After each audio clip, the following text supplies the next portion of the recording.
Sveiki. Štai ir baigėsi vasara, ant slenksčio ruduo. Pergyvena paskutinį vasaros mėnesį rugpjūtį. Reikia pasakyti, kad rugpjūtis iš tikro buvo kupinas įvairiausių politinių įvykių pasaulyje. Na ir šiuo atveju ypač Lietuvoje.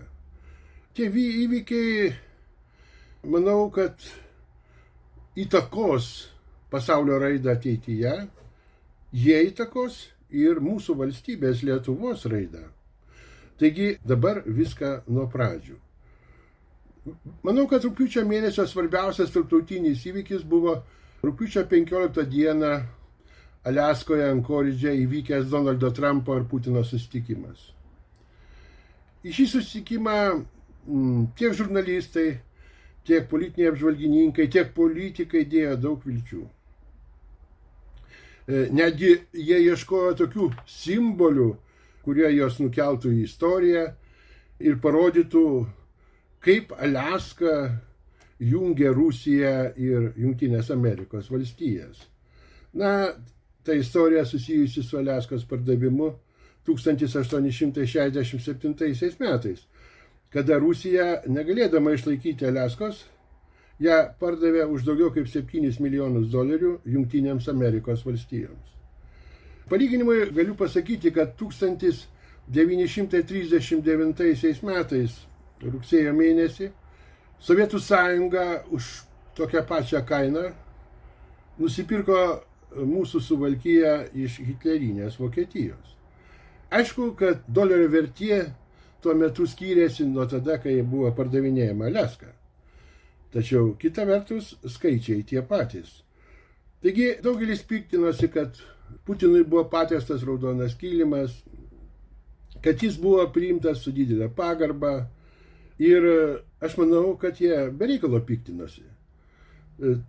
Yra diplomatinis protokolas, kuriame apibrėžiamas ir raudonojo kilimo patiesimas bei jo svarba.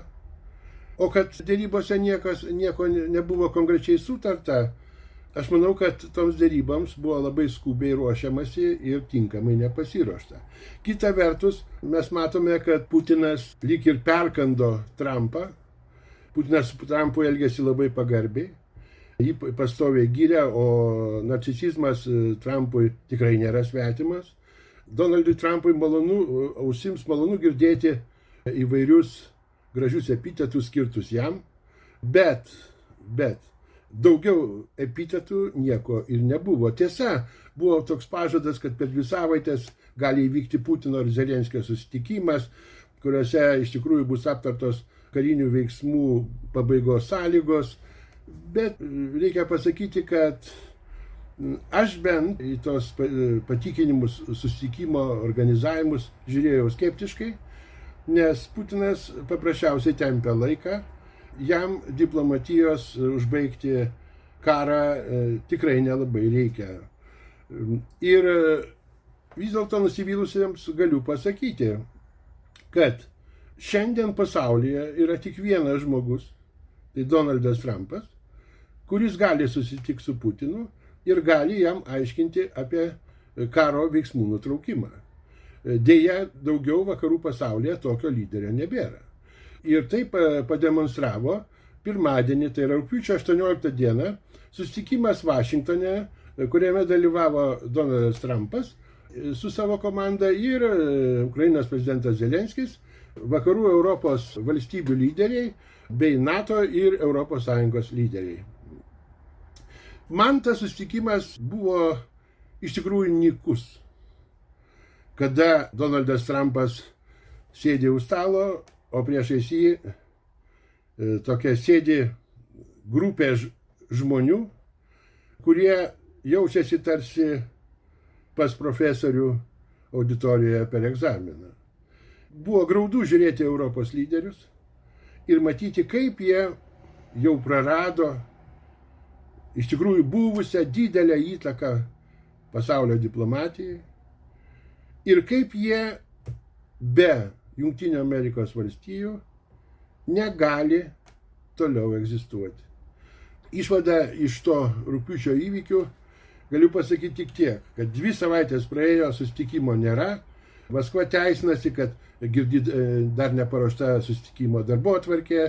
Vėliau užsienio reikalų ministras Rusijos Lavrovas aiškina, kad Putinas ketina susitikti su legitimiu Ukrainos lyderiu, o tai reiškia, kad Putinas gali susitikti su Ukrainos prezidentu tik po naujų prezidento rinkimų. Tai velnė žino, kada tas gali įvykti. Taigi, kad guma tempiama visiems aišku. Ir dabar, kaip sakom, kamuolys yra Jungtinių Amerikos valstijų pusėje. Kas padaryta realiai? Aš manau, kad labai gerai, kad Vašingtonas su ES pradėjo kalbėtis apie Ukrainos saugumo garantijas jau po karo. Ir kad tiek Europa, tiek Jungtinės Amerikos valstijos žada dalyvauti toje Ukrainos saugumo programoje. Kažkas gero šiuose įvykiuose yra, bet Ukrainoje ir toliau žūna nieko nekalti žmonės. Apie tai byloja paskutinė Rusijos ataka į Ukrainos sostinę Kijevą. Na ir vyksta tokie abipusiai apsišaudymai, kada ukrainiečiai vengdami žmonių aukų naikina svarbius strateginius Rusijos objektus. Na, o rusai šluoja viską, kas po ranka. O tai reikalauja iš tikrųjų milžiniškų ukrainiečių aukų. Ne mažiau aukų, gal ir daugiau yra artimuosiuose rytuose Gazos ruože.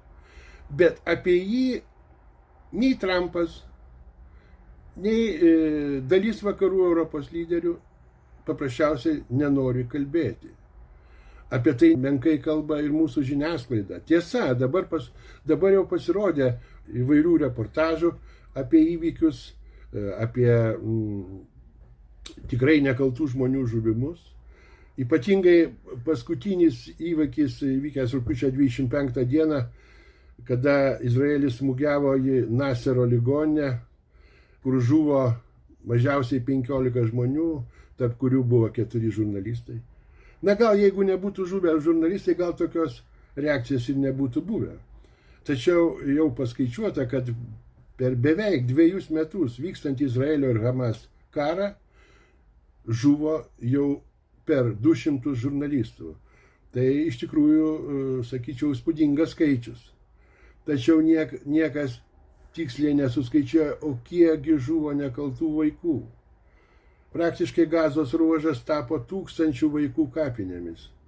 Ne 10 tūkstančių jau tenai yra palaidoti. Karas iš tikrųjų vyksta, jame naudojamas tikrai antihumaniškos priemonės.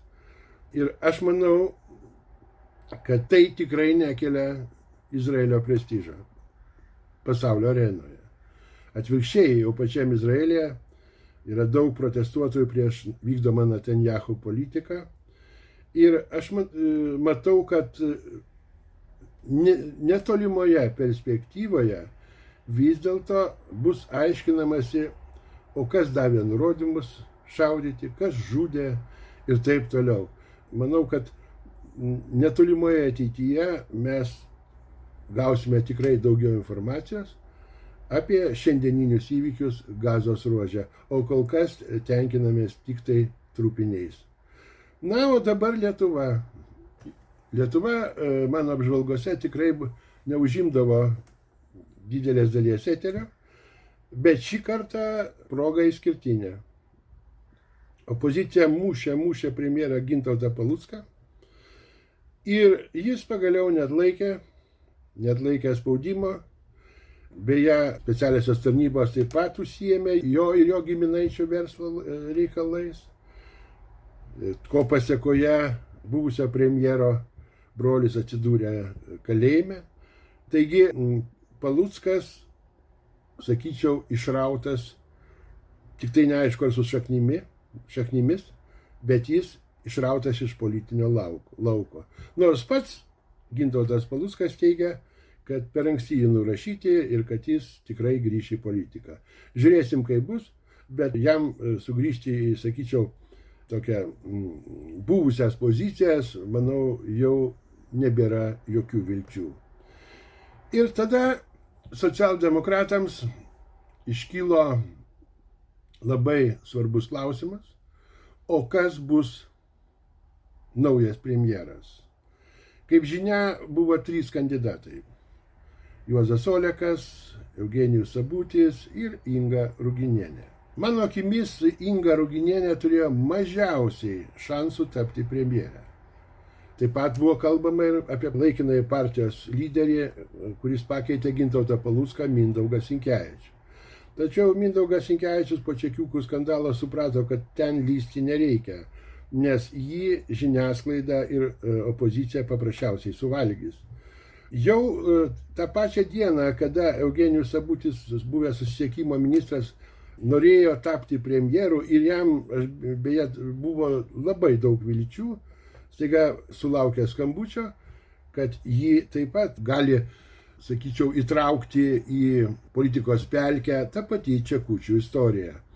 Taigi liko 2, Inga Ruginienė ir Juozas Olekas. Juozas Olekas staiga atsisako ir visiems netikėtai socdemų kandidate į premjerus tampa Inga Ruginienė. Dabar aiškėja, kodėl Juozas Olekas atsisako, nes jam pažadėta Seimo pirmininko postas. Ir tada dar naujas toks, sakyčiau, įdomus įvykis, performuojama koalicija. Skvernelis, Seimo pirmininkas Saulius Skvernelis ir buvusios valdančios koalicijos narys ir beje, turiu pasakyti, svarbus veikėjas, iš tikrųjų pradeda kelti kainą, daro spaudimą socdemams, kartais socdemam nepriimtinomis priemonėmis ir jis, Skvernelis, apsiskaičiuoja ir lieka už koalicijos borto. Tai iš tikrųjų, sakyčiau, didelis smūgis Demokratų sąjungos vardan Lietuvos politiniai organizacijai. Manau, kad po šito smūgio bus sunku susigrąžinti jau, aš manau, prarastas pozicijas. Tačiau čia pakviečiami į koaliciją valstiečiai, tai yra Lietuvos valstiečių ir žaliųjų sąjunga. Prasideda įdomios dėrybos ir tose dėrybose aš noriu išskirti labai įdomų faktą, kad pirmą kartą, manau, nuo 1990 metų, Seime sudarant daugumą arba valdančią koaliciją, dėrybų metu buvo dalymasi ne postai, bet Lietuvos valstiečių ir žaliųjų sąjungos dėrybinė grupė atėjo su 41 pasiūlymu ir savo poziciją būsimai vyriausybės programai. Taigi buvo derimasi programinių vertybių požiūrių, o ne paprasčiausiai įsidalinami postai. Manau, kad valstiečiai čia parodė tikrai aukštą lygį. Šiuo žingsniu, sakyčiau, šį žingsnį teigiamai vertino ir tikrai ne valstiečių simpatikai, žurnalistai arba politiniai apžvalgininkai. Manau, kad, naujoji koalicija vis dėlto atsirado, sakyčiau, bent iš valstiečių pusės vertybinių požiūrių. Koalicinėje sutartyje aiškiai įrašyta, kokiais klausimais valstiečiai tikrai nepalaikys valdančią koaliciją. Tai pirmiausia šeimos klausimai, jeigu jie bus netaip traktuojami kaip tradicinė šeima, vienalyčių santuokų prasme, ir dar ten eilė tokių dalykų susijusių su krikščioniška morale.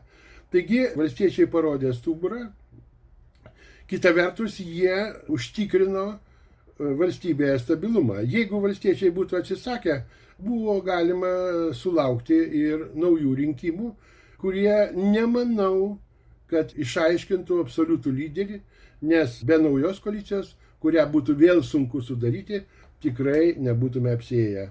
Taigi situacija yra tokia ir kada, 3 politinės jėgos, socdemai, Nemuno aušra ir Valstiečių ir žaliųjų sąjunga pasirašė koalicinę sutartį, jau kitą dieną prasidėjo toks, sakyčiau, visuomeninis spaudimas, buvo paskelbta gėdos diena, prie prezidentūros ir prie Seimo įvyko mitingai, kurių režisierius buvo, kaip dabar nebeaišku, ar tai žurnalistas, ar tai propagandistas, Andrius Tapinas, bet reikia pasakyti, kad tie susijimai, arba ta vadinama Gėdos diena, kažkokios tai įtakos politiniai gyvenimo raidai nepadarė ir negalėjo padaryti, kadangi jėgos buvo per daug mažos.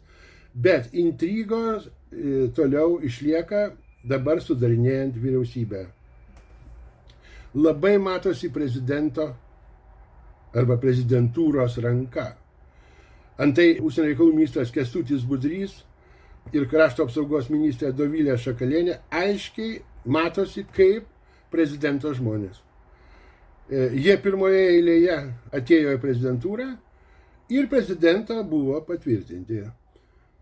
Įdomu, kad aikštėje iškilo žinutė, kad dėl šių dviejų kandidatūrų naujoji premjerė Inga Ruginienė net nesiderino su aukščiausiamis socialdemokratų partijos institucijomis.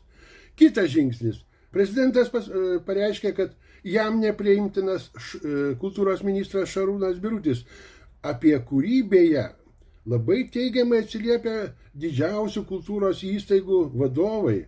Jis jau šitame poste ne vieną kadenciją ir turi autoritetą kultūrininkų tarpe. Ir štai kągi po tokio prezidento įėjimo siūlo socdemai.